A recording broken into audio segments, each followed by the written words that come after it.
Here with us today, we have head swim coach Tom Limouze. How are you feeling today? Doing well, thanks.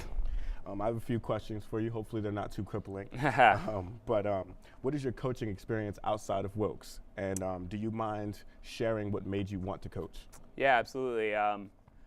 So I started my coaching just after college at Sinus College. I was doing some lab work there and just, went into the coach's office and, just to see if he needed some help and ended up doing like 2 years of sort of volunteer coaching with them and fell in love with it there.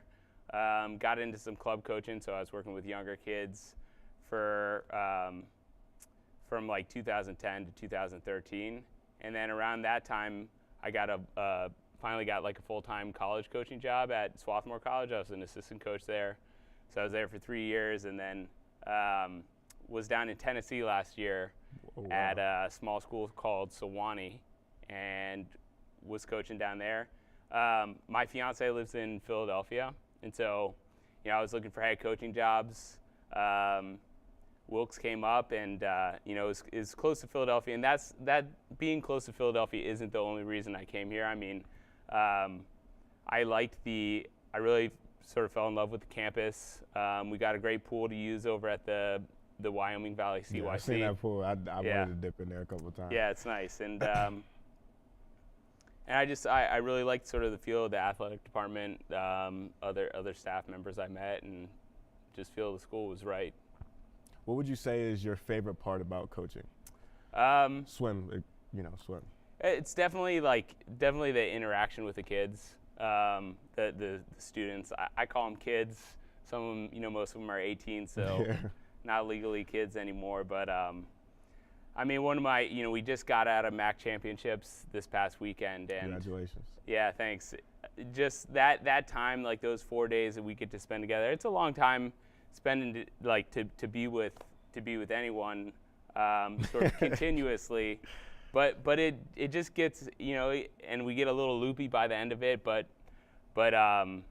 it's just fun. It's fun to be on deck with them, watch them swimming fast, and, having a good time at a meet like that at the end of the season,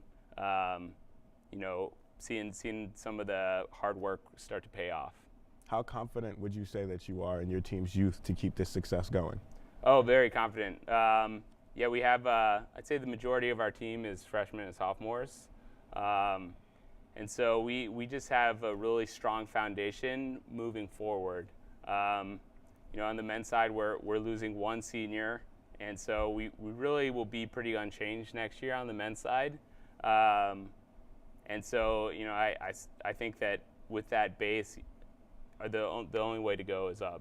I mean, that's where we're headed. That's a great way to look at it. In almost every college sport, there is a baseline type of test or conditioning test. What are the requirements to be coached by you? Sure. Well, with swimming, it's I feel like safety is probably the most important part of that. Really? Baseline test. Drowning is is a real issue, and so I think having swimmers that can sort of successfully complete a practice. I mean, our roster isn't huge now, so I'm willing to accept people on the team that may not be scoring at conference champs, may not be scoring at dual meets, but if they're going to put the work in practice, I'm happy to have those people onto the team. I think they can have really big impacts on sort of the makeup of the team and just the sort of the culture of the program. So really just a safety issue, making sure you can get down the pool safely. I'd say ability to compete in the 4 strokes, complete the 4 strokes. So there's 4 strokes in swimming, and so being able to swim all of those and then do you got to be able to do the turns and starts and other sort of technical aspects of the sport too. As a swimmer, it seems to me you don't really get all of the bright lights and all the attention. But how often does your team have to practice, and what sacrifices do they have to make? Sure. We practice. We're in the pool. We're there usually 5 nights a week. If we don't have a meet on Saturday, we'll be in there on Saturday morning. They're lifting 2 mornings a week. And I think some of the sacrifices they're making is, the pool is off campus. It's not too far away, but having to get there every night, and they are there. There's not a ton of class conflict since it is a later practice. We swim from 7:30 and 9:30 in the evening.